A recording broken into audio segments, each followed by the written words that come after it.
ये बात तो दुनिया में सब मानते हैं कि अपने घर से ज्यादा सुकून कहीं नहीं मिलता। जितना मर्जी बड़े होटल्स में रुक लो, लेकिन अपने घर के बेड पे जो नींद आती है वो कहीं नहीं आती। लेकिन कभी अगर ये पता चले कि हमारे साथ हमारे ही घर में कोई और भी रह रहा है और उसे हम रोज फील करने लगे, तो एक हेल्पलेस सी फीलिंग आती है। ऐसा लगता है जैसे हमें कोई कॉर्नर कर रहा है। समझ नहीं आता कि उससे कैसे लड़े, क्योंकि वो दिखता नहीं, लेकिन अपने होने का एहसास दिलाता है। संचित जिस घर में पैदा हुआ, जिस घर के हर कमरे में उसकी और उसके भाई बहनों की खेलने की आवाज गूंजती थी, उसी घर में संचित ने कुछ ऐसा एक्सपीरियंस किया जो उसने सपने में भी नहीं सोचा था। हाय, मेरा नाम संचित है। मैं दिल्ली से हूँ और ये कहानी है, मतलब थोड़ा सा यंग था मैं उस वक्त, कुछ 19-20 साल का। तो उस टाइम पे मतलब हमारे फैमिली में ऐसा बोलते हैं कि दिवाली के वक्त ऐसे बहुत रात में अकेले नहीं घूमते, क्योंकि उस वक्त ऐसे सब ब्लैक मैजिक और ये सब बहुत ज़्यादा होता है। कहीं चार रास्ते पे ध्यान से जाना चाहिए, ये सब मम्मी मतलब हमेशा बचपन से ही बताती रहती है कि दिवाली के टाइम पे सब ये सब बहुत एक्टिव होता है, तो थोड़ा संभाल के रहना चाहिए। नज़र वज़र हमेशा उतारती रहती हैं उस वक्त दिवाली के आसपास पे, होली के आसपास पे भी।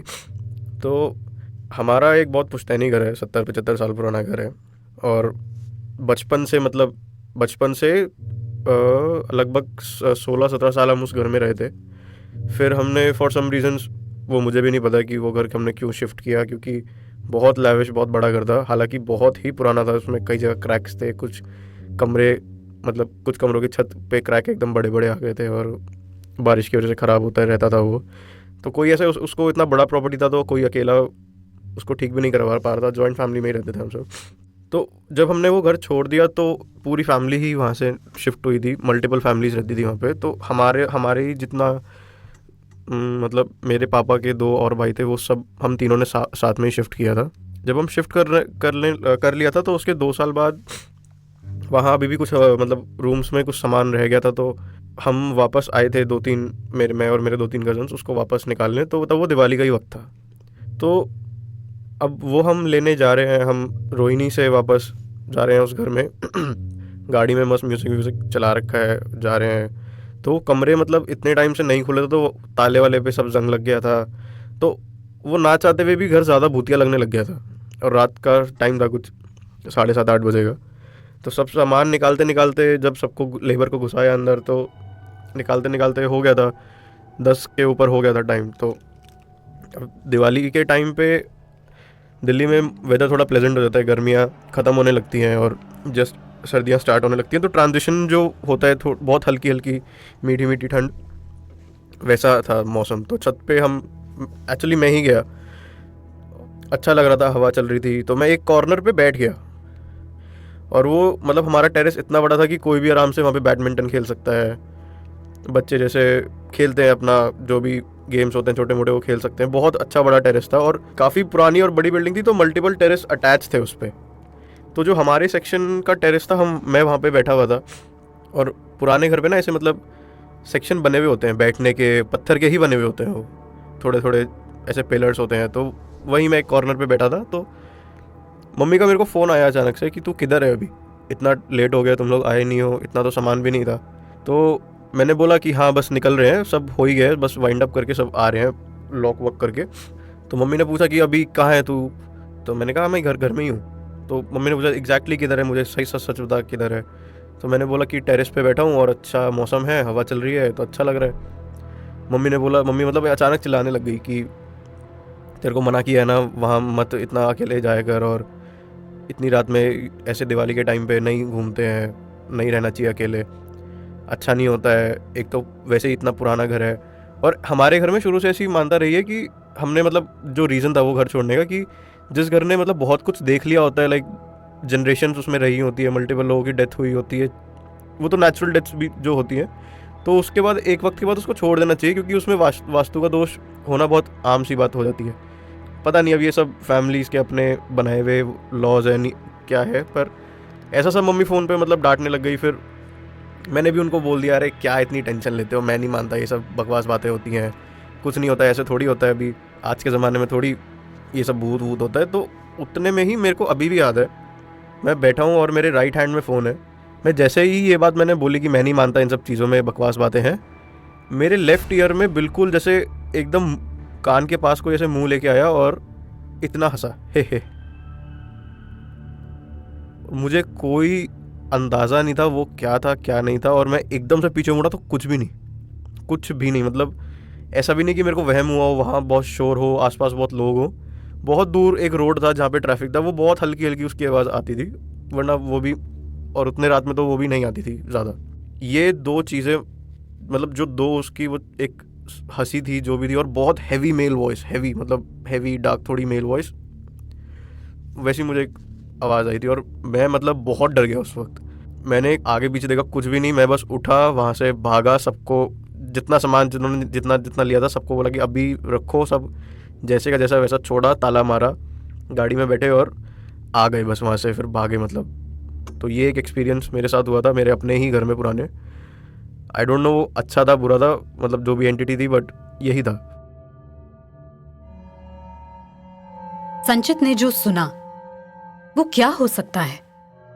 क्या उसकी फैमिली के गुजरे कोई लोग उसे ये साबित करना चाह रहे थे कि हम आज भी यही हैं? तुम मानो या ना मानो। अगली कहानी है दीपेश की, जो अपने पेट के साथ एक नए घर में शिफ्ट हुआ था। ये कोरोना की बात है 2020 की, जब कोरोना से पहले हम लोगों ने स्विच किया था मुंबई में ही। मैंने थाने में एक हम लोगों ने फ्लैट लिया था, मैंने और मेरा दोस्त था Hemant, and for a being time Vasant भी इन्वॉल्व था। जस्ट उससे पहले ना हम लोग मुलुंड में रह रहे थे। मुलुंड में एक छोटी सी जगह पे मेरे साथ मार्स आ चुका था, मार्स मेरा डॉग है, वो आ चुका था। तो हम लोगों ने शिफ्ट किया। अब हमारा ऐसा था ना कि हम लोग रोज़ सुबह सुबह ऑफिस जाते थे। फिर एकदम से कोरोना हिट हो गया। कोरोना हिट हुआ तो हम लोग सब लोग फंस गए वहाँ पे।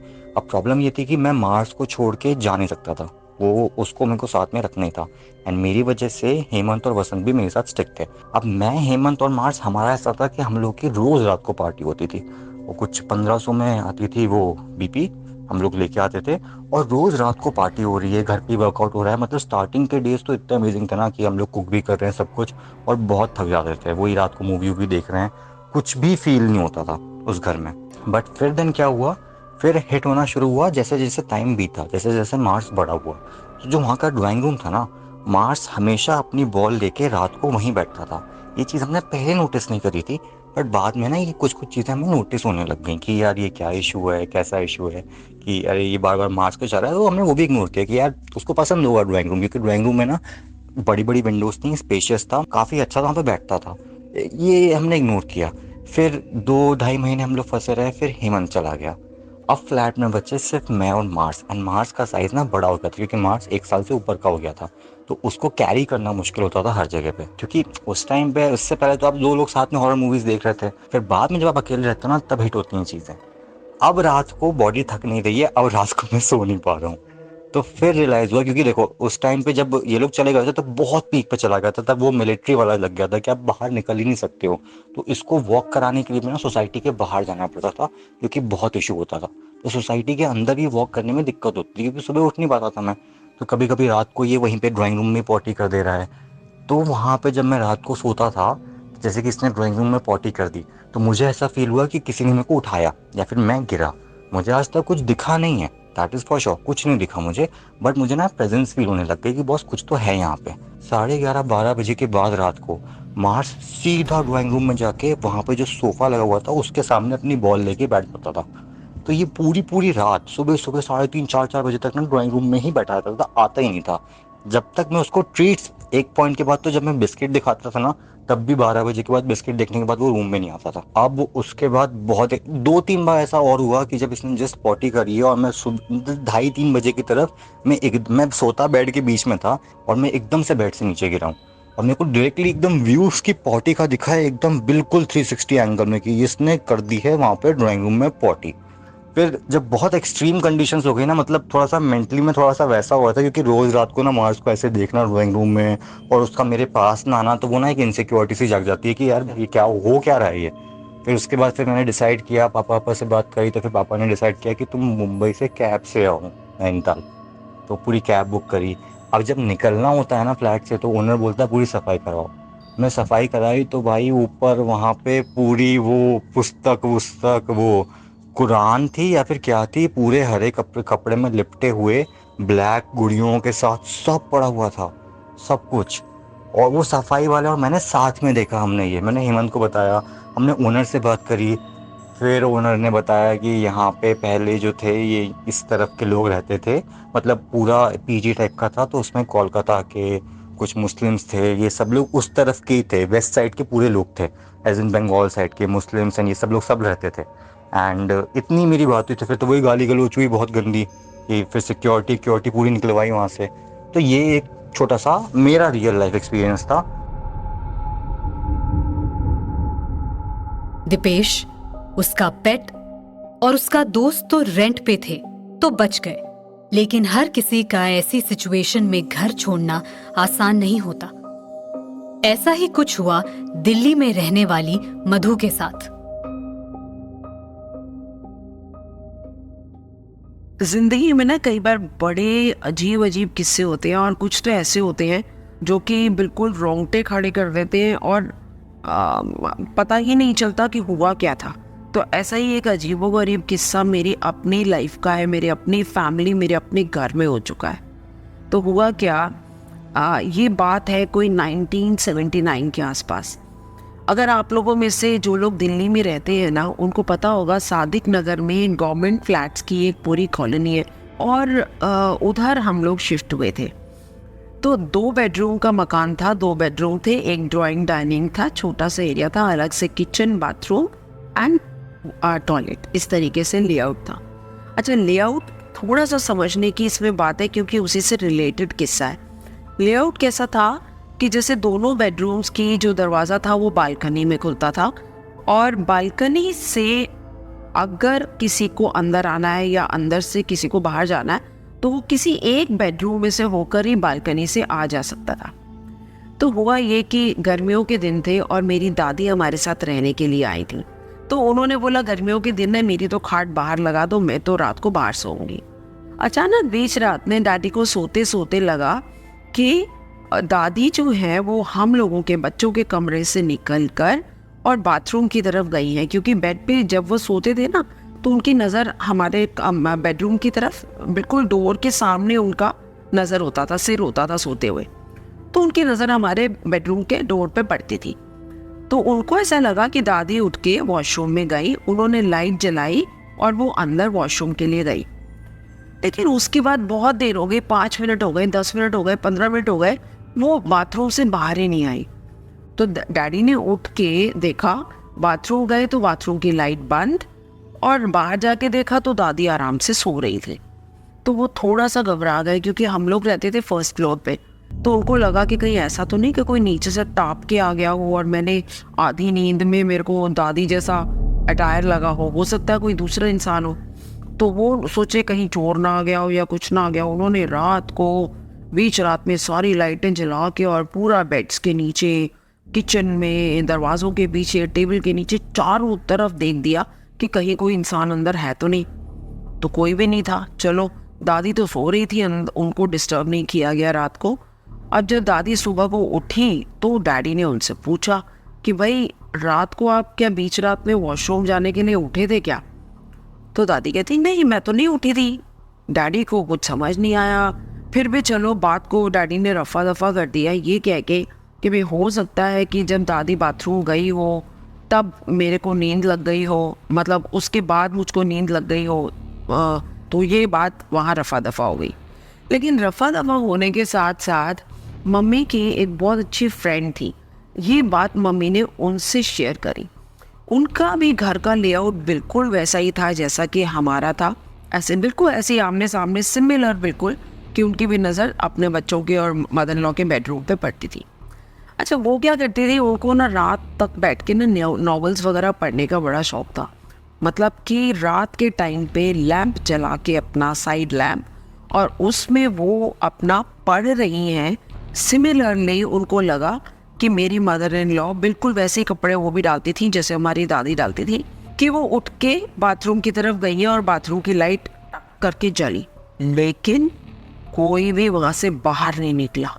अब वो तो जाग रही थी और उनके साथ मम्मी ने ये एपिसोड शेयर किया था। वो तो बाप रे इतना डर गई, और सुबह को जब उन्होंने अपनी मदर इन लॉ से पूछा, उन्होंने भी डिनाई कर दिया कि नहीं, मैं रात को उठकर वॉशरूम में नहीं गई थी। वो एरिया बेसिकली कहते हैं कि वहाँ पे कब्रें थी नीचे, और उन कब्रों की जगह पर ये पूरी गवर्नमेंट कॉलोनी जो है ये डेवलप की गई है। और वहाँ पे एक ऐसी कब्र मिली थी जिसमें कि जैसे पीर और बाबाओं का वो सामान की तरह अलमीरा अंदर निकली थी और सब कुछ था। तो उस कब्र को छोड़ दिया गया था और वहाँ पर लोग पूजा करने आते थे, मतलब जो भी वहाँ पे कब्र पे उनका पूजा वूजा कुछ चलता रहता था। बट यस, ये जो एक इंसिडेंट था, ऐसी क्या छाया थी, क्या था जो कि सिमिलर तरीके से हमारे घर में भी हुआ और जो मम्मी की फ्रेंड थी हमारी आंटी, उनके घर में भी हुआ।